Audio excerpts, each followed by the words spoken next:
Good morning, everybody. Dan here. I'm going to go ahead and take off these blades and sharpen them up real quick, but I wanted to show you a tool that I showed you guys last year, but there's lots of new people to my channel, so this makes things really nice, and I'll link to it in my video description, and I'll link to it in the comment section so you can find it. This is a Chicago Electric half-inch electric impact wrench. Comes with that half-inch drive right here, so when you shop for your sockets for the correct size, you're going to want to get your half-inch drive sockets. Alright, meaning this part that connects. It's not 3/8, it's half-inch. So you got to know what size that you need when you go shopping for it. I don't want to link to it, but this is a whole set. This is a Pittsburgh impact socket set, so they're super strong. They're not going to break, and they're half-inch drive. So these are really nice. I'll see if I can link to these too. I don't remember what size mine are. I think 5/8, but it could be 9/16. I think 5/8. But with this right here, you got to be careful. You don't want to over torque your stuff, but you know, you'll see how I do it. When I tighten them back up, I kind of lean on it a little bit, like tut tut tut tut tut, and then like I give it just a little bit, and I've never had an issue for years. That's how I do it. It's so much safer to have this than to have your hands underneath there with wrenches and slipping off, especially when you're tightening and you slip off and you hit a sharp blade. So, you know, gloves, yeah, that's great, but this just makes it so much easier and so much safer.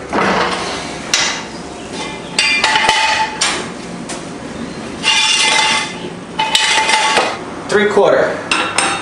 Yeah, 3/4. Now, it could also be sometimes some of your, the type that have the nut on top and it's a big bolt that you slide up from the bottom. You'll usually find those on like your Vikings or Metros or like your non-floating decks or your older style spindles. These new style spindles that are sealed, they're threaded. And so you only have one little bolt that just goes up to hold your blade on. The old style is 15/16 on top and 15/16 on the bottom. You got to hold one and break torque on the other. A little bit more of a pain. So you can get your 15/16 if you need it. But this one works fine with 3/4, which actually feels a little bit loose, but it works good. And then you got your front and your back, you know, forward and reverse, tighten and loosen right here.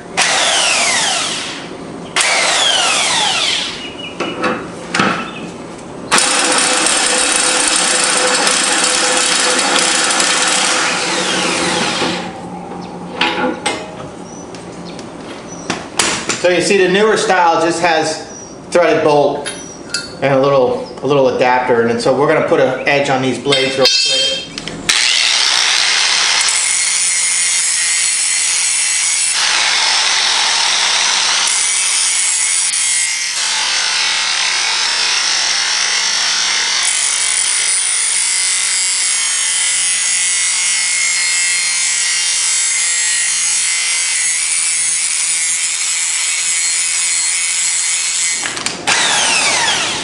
So I'll go ahead and tighten this up real quick. You'll see what I mean. So it's made contact. Now just give it a little pop, pop, pop.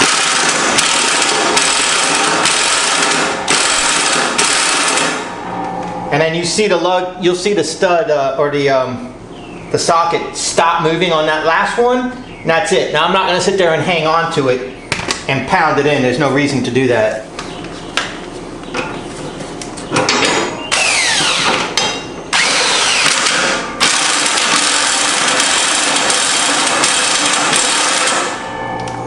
That's it, too easy. This first yard I'm going to do, he likes to cut really low, so I have it set to 2.5 inches. It's still not low enough for him, but that's about as low as I'm going to go, because you get to a point where everything in the yard becomes dangerous, you know what I mean? So I don't like to be that low. Certain areas I'll touch up with the weed eater if I have to, like to make it look a little bit more golf course-ish. Yeah, that, you know what I mean.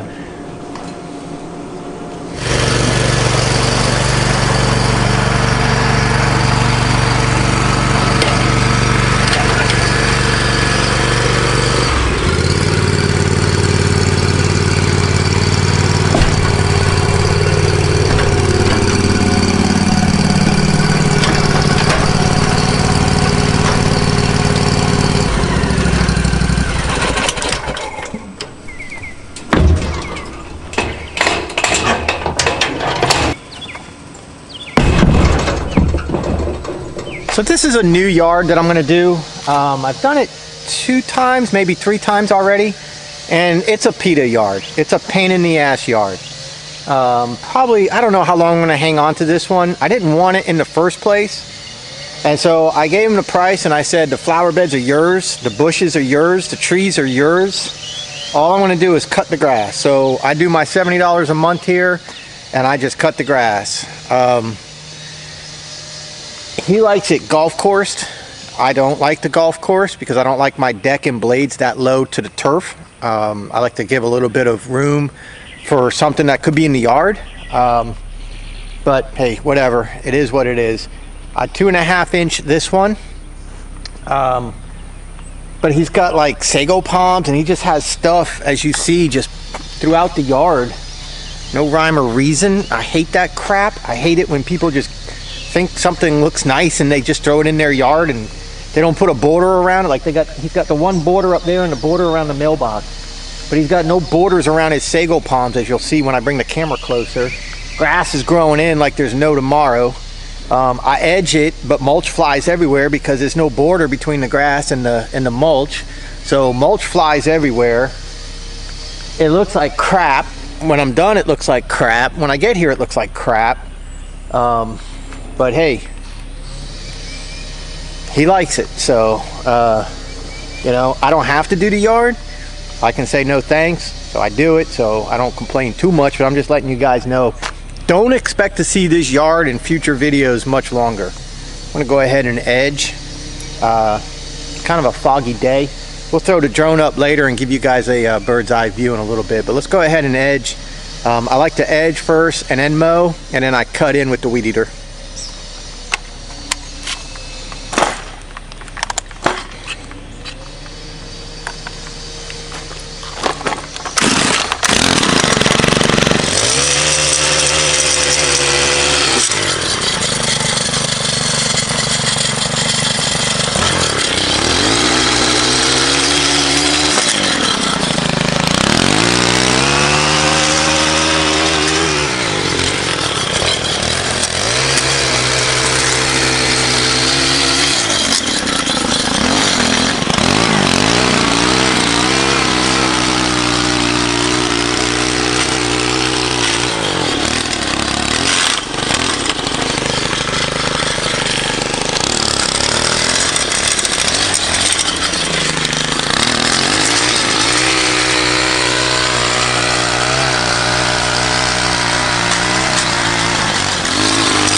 I keep walking around as I'm weed eating and blowing off and picking up mulch, and there's still pieces of mulch in the grass.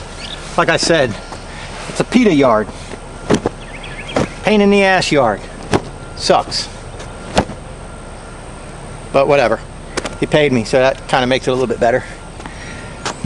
Now, he paid me a little bit late. It is the 20th, and all bills are due by the 16th. However, last time I was here, he asked if he could pay me on my next cut because he gets paid on Social Security, whatever, monthly, and he wanted to pay me after he gets his check, and I said, certainly, that'll be fine. So he did pay me. So I'll let a few people go beyond the 15-day due date, which is due on the 16th. I don't have a problem with that, as long as we communicate. I got just a couple more people that owe me, and they're going to be paying me today or tomorrow, and we're good for the month, and there's absolutely 0 accounts receivable.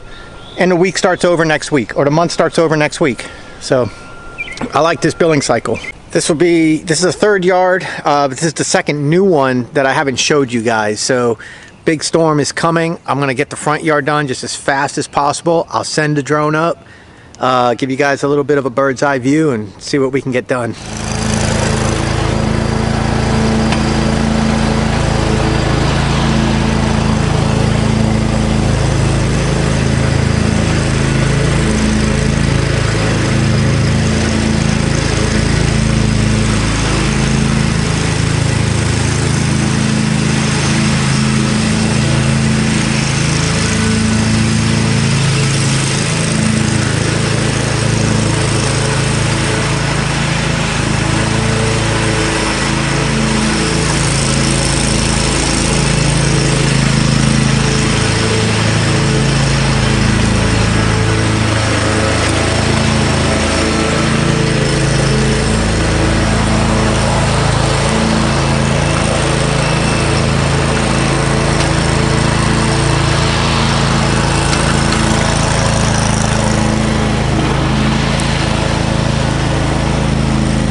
So I'm not exactly sure what happened, but I sent the drone up and I must have not hit record or something. I don't know what happened, but I ended up not recording the whole aerial view of this. So I'll probably just scratch all that footage and we'll just go send the drone up and we'll go into the back there. I'm gonna do an aerial shot down. I'm gonna teach you guys how to do a 3-point turn. Your point has been updated. Please check it on the map. Thank you. When you're using a big mower, you don't want to come up and then turn, like pivot, like stop one wheel and turn on the other, because in that one wheel that's still, as you're turning this way, will make a big cut in the grass, big cut. So you want to do nice, smooth 3-point turns.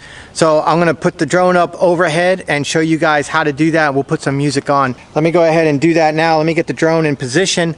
We'll go into the backyard, mow the backyard before this storm gets here. And do a straight down aerial view. Take off. About the whole 3-point turn thing, the idea is to never allow your mower to turn with a wheel being stationary and the other one spinning, because then this one's going to drag really bad. So watch how I go into this turn. You go up, you come back, and you go forward. When I go down to the end, you're going to see me go like this, and then go forward. Always having both of my drive wheels moving. Watch. You do that whether you have a walk behind, a stander, a zero turn, anything that has a good amount of weight.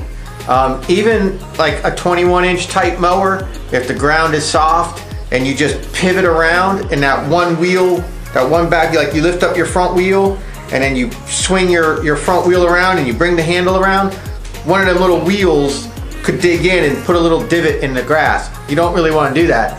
With a large machine like this, that'll really make a problem. That can make a big divot in the yard.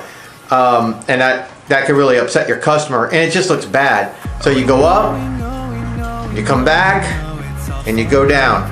Never allowing your wheels to stop. Always keeping the wheels rolling. Contrary to that would be just going on a big 180, which you'll see later on when I'm going away from the camera. Then you'll see on the next view, you'll see there'll be a little swing around like this right here. This is just going to be a turn, and you can do that as long as it's a big turn. But if you're going to do a sharp 90, then you want to go up, go like this, and then do your 90. Whether it's a sharp 90 or if it's a full 180, then you want to make sure that you always have your wheels moving. It's something you have to be conscious about whenever you're using a large area mower. Zero turn, stander, or walk behind. So here we go. We're going to come up to a nice big sweeping left-hand turn. 3-point turn's not required, because that inside wheel never stopped. It slowed down, but it never stopped.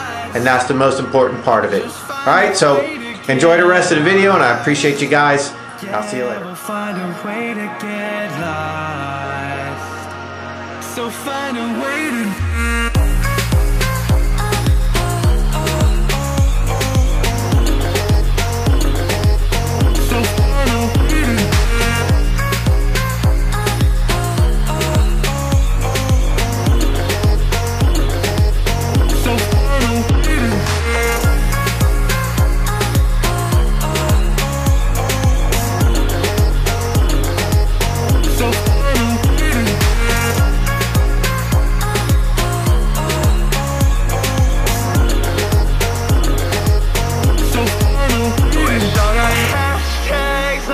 tweets will find a way to get lost.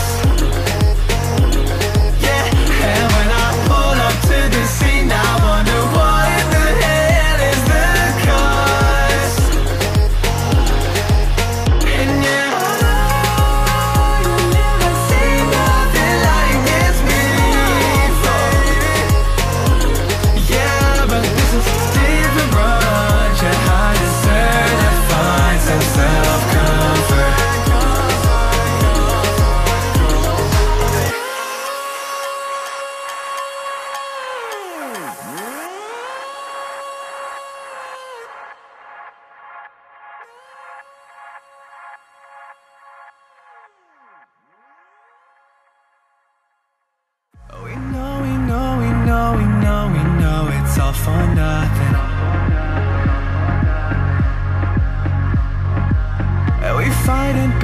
concrete and then we go and act like something.